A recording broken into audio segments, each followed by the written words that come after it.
So our next session is going to be quite interesting. It's going to be how fashion brands can leverage NFTs. And our panelists will be expanding even further the discussion on brands incorporating blockchain, NFTs, and other technologies related to blockchain and Web3. So in a little bit, we're just going to get them in. Just let's sanitize our microphones.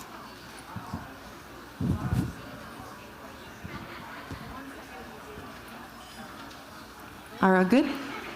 So now please welcome our panelists for the next panel.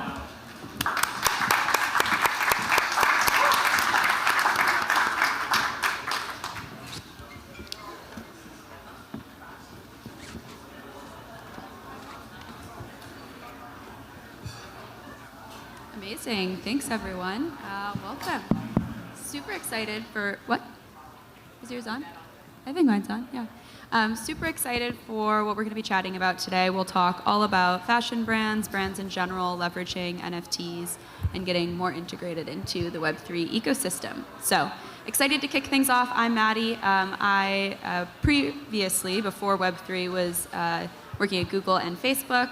Moving into Web3, I'm the COO of Crypto Chicks, which is an NFT project, and also Women Labs, which is an organization dedicated to demystifying Web3 for women. So super excited for the topic we'll talk about today. I think it's very important as we move forward on that mission. Pass it over to you, Gala. Thank you. Hey, everyone. My name is Gala. I'm the founder of Tribute Brand, and Tribute Brand is both a digital fashion brand and a fashion tech house that is developing various utilities so that digital fashion garments can be actually used in various universes. Hey everyone, I'm Mccormack. I am founder and creative director at Fierce Studios. We have a 10,000 PFP collection, Fierce models, based on 10 real fashion models that come from my other company, Casting Coin. We just recently, last Thursday, had our grand opening in Decentraland, Fierce Studios. It's an event space and a retail store that will eventually someday be a proper photo studio where actual photo shoots take place when the tech is there. Thanks.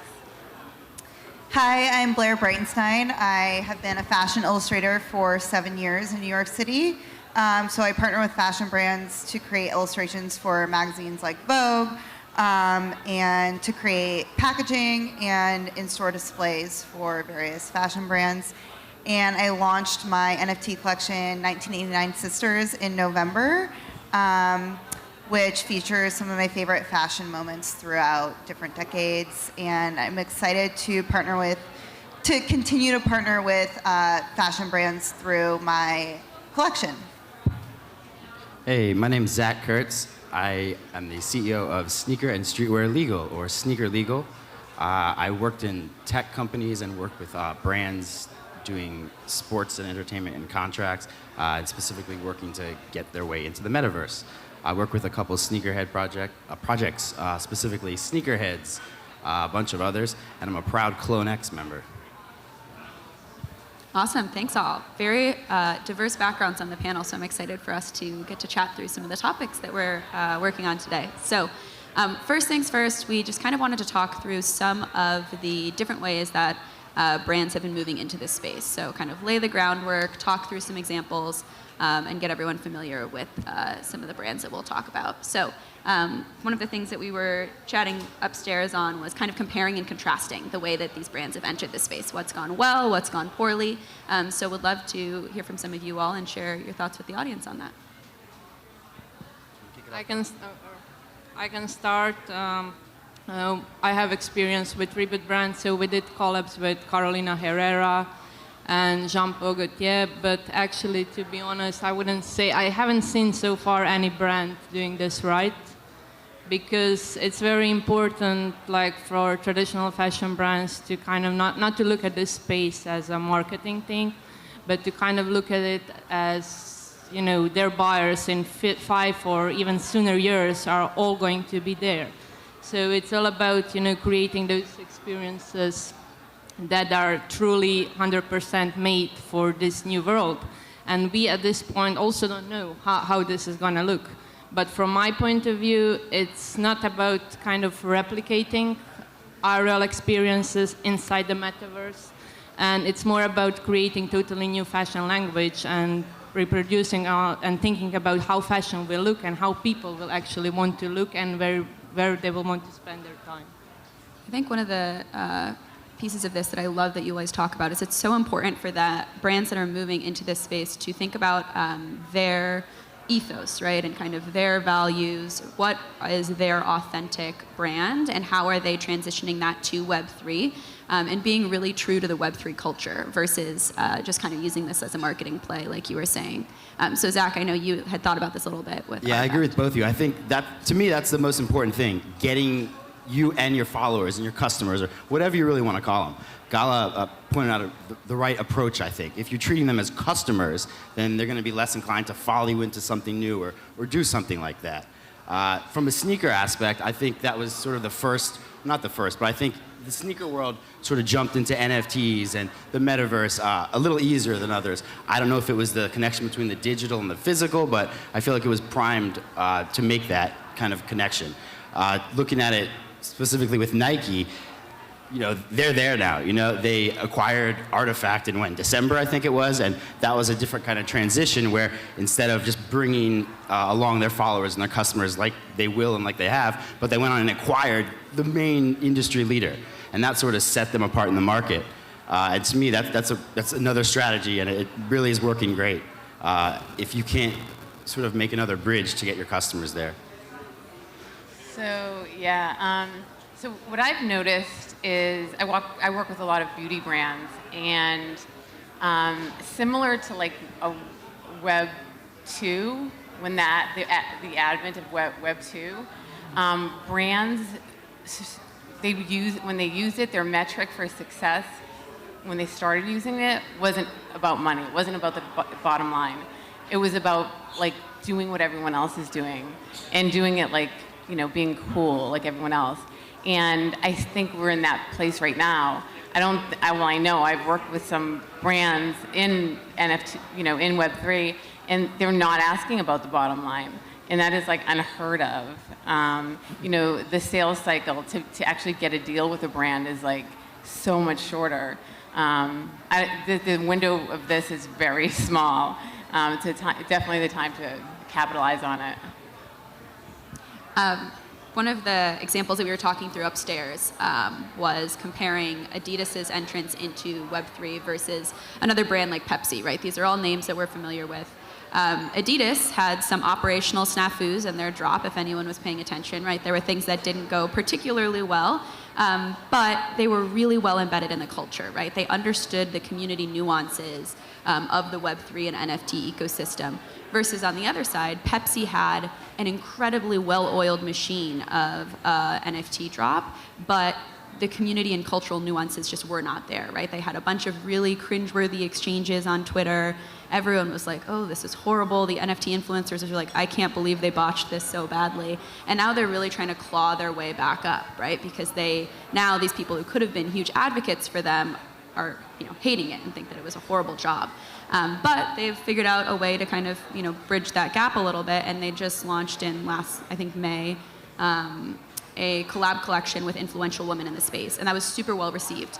And then their original collection also ended up, you know, going up. Floor price went up, and so I think that there's a really important piece here that we've all kind of hit on, right? Which is, it's not about customers, it's about community value, it's about building a community and getting your brand well integrated into Web3 versus just, you know, using this as like a marketing play.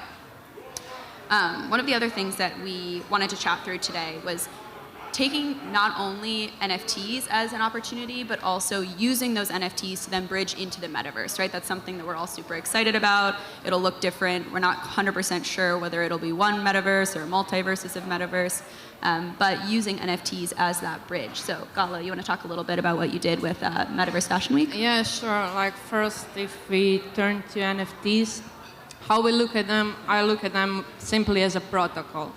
So it's not that fashion brands and that fashion people are going to go to that space because it's an NFT. It has to actually have a utility. And for us, when we started as a digital fashion brand, and it was, you know, we are producing digital assets, so we have to give a proof to people that they own them. But it was not, just about owning that item. It was about giving actual garment, utilizing that garment, so people were able to wear it on their photos in AR, or in various universes. So, for example, Metaverse Fashion Week is a good example for brands. They can get in, they can create various experiences, produce wearables, and everything. This is what we did for the last Metaverse Fashion Week. We held an after party because this was also very obvious. It was not, let's do a runway show in Metaverse, because we have runway shows in the real world and they look great. But it was also more about what we were speaking just now about, gathering that community and giving them something to hang out or to do things there. So true. When you say Metaverse Fashion Week, are you talking specifically about the decentralized? Yeah. It's called Metaverse Fashion Week. I'll piggyback off of something Gala's saying, and I think an important thing is to have the digital with the physical.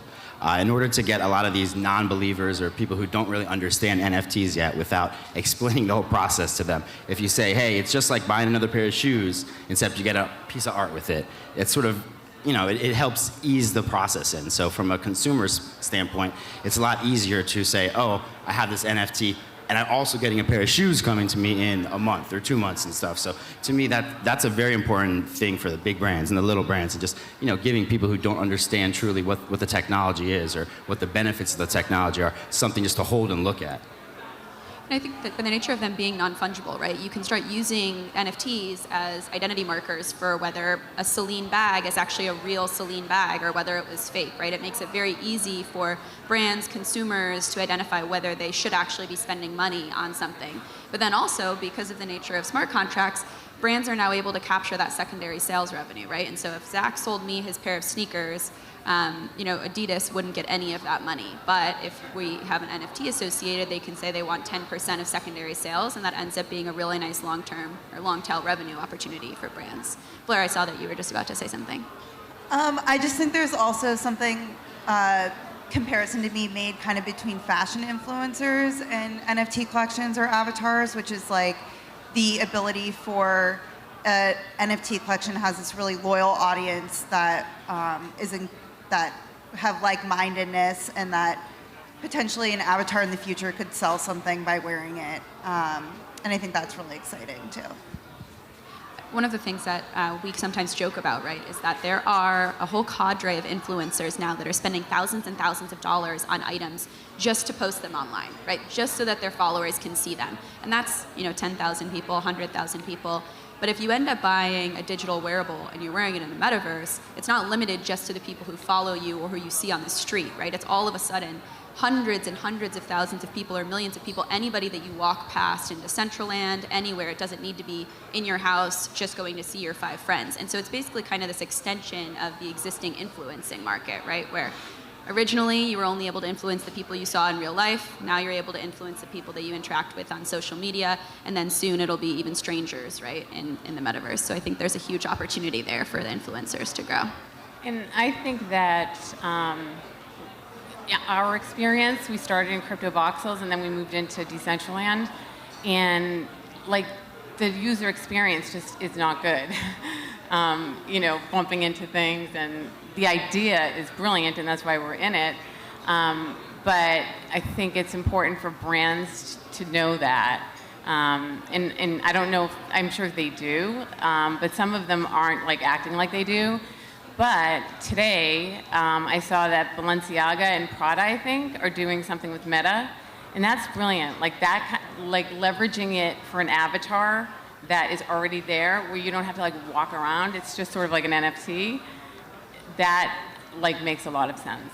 And I don't know if anyone here has an Oculus or has done any of the like truly immersive metaverse, not truly, but getting there, immersive metaverse experiences. But Wendy's, so random, not a fashion brand, obviously, unless they're making a pivot I don't know about, had a really interesting metaverse activation where they had like a huge basketball court and you could play games that were fantastical that you would never be able to play in real life. And soon, fashion brands will have similar experiences, right? And I can totally see Balenciaga and Prada moving in this direction where they have a metaverse showroom. And when I'm buying my wedding dress, my mom, who's across the country, instead of needing to fly to Seattle to go wedding dress shopping with me, would be able to put on her Oculus. We'll go into a showroom. My avatar will be the exact same size and shape as I actually am. We'll be able to see dresses fit on me. Fabricant and Artisan are doing incredible things with digital fabrics. I know Tribute is also working on this as well, and they'll feel lifelike, right? And she'll be able to see how the dress moves, and I can then get it shipped right to my house, and that can be our wedding dress shopping experience. And obviously, this is like a very distant future, but that opens up a whole world of opportunity where instead of online shopping via FaceTime, you can feel like you're there with each other, which I think is super cool. Gala, do you want to talk a little bit about some of the digital wearables that you've put together? I think that they're really interesting for people to hear about. Or maybe I could also turn back to Zach was speaking about pricing. And this is also, I think it's very important for physical fashion brand how to price their NFTs. And what I've seen that those brands have been doing wrong, they've started with very high prices. And this is not how you do. This is basically, this is the whole opportunity, and it's totally different shopping experience and financial system right now. So I would say they have to start with very low prices, or even just giving the items for free to the select VIP members of their community, and then they will start earning on the resale value. But yeah, also then to continue on this question about our digital fashion garments, and this is also, I think, why Tribute brand is that successful, is about how those garments look. So for us, it's, the creativity and the design value was always on the first place. And it's about how people feel in those garments. And basically, that's it. It's not about replicating RL garments, but creating something totally new. But it's also important to stay somewhere in between so people feel familiar with the garments.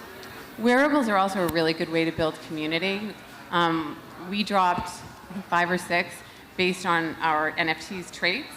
And like people loved it, like they love it, and they go into Decentraland, and they feel like they can express themselves as like they're, we have a lot of like people that love our NFTs, so they feel like they have sort of fears, and but I do think that airdropping is fine. I think it's a lot more difficult to get people to actually buy them, even though these people are like avid wearable collectors.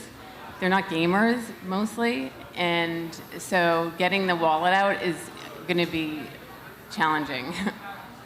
I mean, huge market for it, though, right? When you look at Fortnite, they're pulling in hundreds of millions of dollars every year in basically sales revenue from people buying different skins in Fortnite. And that's only for you to play a game. If this starts to be your social life, right, I imagine that there's going to be significant amount of money flowing into the organizations and brands that are successfully building their Web3 ecosystem, associated with their items. So I'd also love, I think, let's talk a little bit about what Fierce's studio is going to look like in Decentraland and some of the photo shoots and the model work that you all are planning on doing. So yeah, we have like a really grand ambition. I actually started thinking about it like 3 years ago. And so I'm a fashion photographer originally, and I work with all the top brands and magazines. And so the idea for me is like to be able to actually have like a photographer in New York and a creative director in LA, and they can collaborate in the metaverse with the model, with the whole team, with the makeup artist, and the creative director will feel like they're in the room.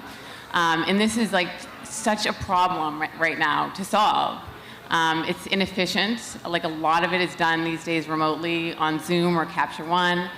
And it just takes longer to get good work, and so that costs money. And so I see it happening. That's why I built Fear Studios in the metaverse. But I do think it's going to take some time. The fashion industry, at least I know this, aren't going to wear heavy, headgear for photo shoots. They would just rather be on Zoom.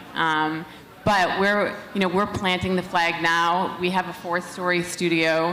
We're doing events, just like Pier 59 or Milk Studios or any of the photo studios in New York. Off hours, they have parties, and that's what we're doing. until the space is ready for actual. Well, that's where we'll do our next panel then, is in Fierce Studios. Blair, talk to us a little bit about the fashion illustrator industry and what you're seeing from you and your peers moving into the space. Yeah, I think one thing that is really fun about fashion illustration is that it lets people into the fashion world that might not normally buy the clothing. So let's say you are a huge fan of Gucci, but you don't have anywhere to wear head-to-toe Gucci. You can buy an illustration that features and celebrates the artistry of the designer. So I think that's kind of the same thing with NFTs or fashion illustration-based NFTs, is that you can still kind of appreciate or pay tribute to some of your favorite designers through artwork that is kept as an NFT. Or you can also, in the same vein, wear a designer that you might not wear in real life on your NFT. So I think it's just really great for fashion lovers to be able to have this kind of other world where they might not be able to fit in or afford or have somewhere to wear something, that it's really open to anyone. I mean, I hope Web3 and the NFT space continues to be really inclusive, but I think it's just another way for someone that is in love with fashion to kind of celebrate their passion. I also think there's something to be said for this space creating opportunity, right? Where normally you would need to be associated with a really large design house in order to get some of the visibility or the spread of your designs or illustrations that you might look for. And in Web3, because of the decentralized nature of the community, all of a sudden people that otherwise would have had a huge uphill battle launching their own brands now are able to, and then can capture some of that revenue themselves and really start making money off of what their work is looking like. Yeah, piggybacking off of that, I totally agree. I think to me that's the most appealing thing. We've talked about brands up here a lot, but how about you guys? How about the people who are spending their money on these NFTs? How about the creators who are doing these NFTs? You guys have benefits too. We're all attorneys up here. We talk about smart contracts and licensing. Look what all these guys are doing with their Bored Apes. I mean, they're everywhere, literally. So it's just amazing the power that NFTs could give to not only brands, but creatives and individuals from many different avenues.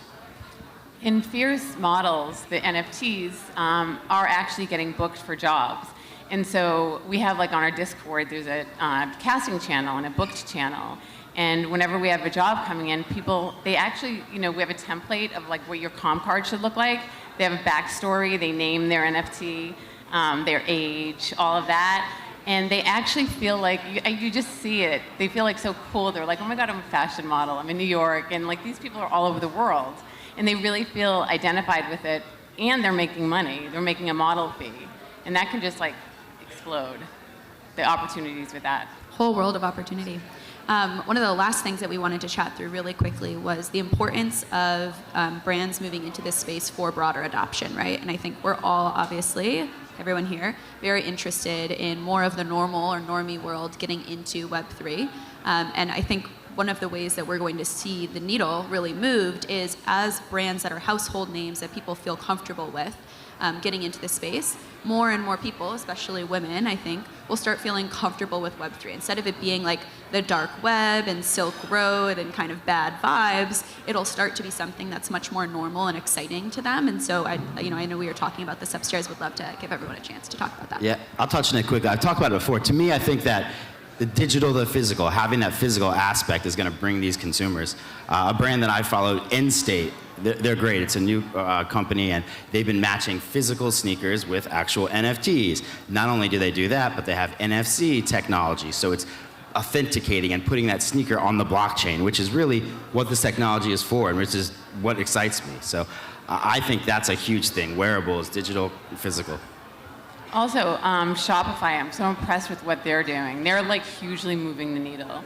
They're bringing it to the mainstream. Like they're bringing like the word token gating to the mainstream. It's like it's going to be it is easy to integrate crypto into, and they're not even changing the name of it. I love Shopify for that. They're like embracing the culture, and that will much more quickly, they'll help it like spread to the mainstream. Yeah, it's very important for brands, traditional or famous brands, to come in this space, because I think together with technology that will move over time and become more immersive, this is the also most important part to get people in and to actually show them the benefits, let's say it that way, of this new way of expressing ourselves. I love it. Well, if anyone has any additional questions, always feel free to come grab us afterwards. And I think that's all from us today. Thanks, everyone. Thank you.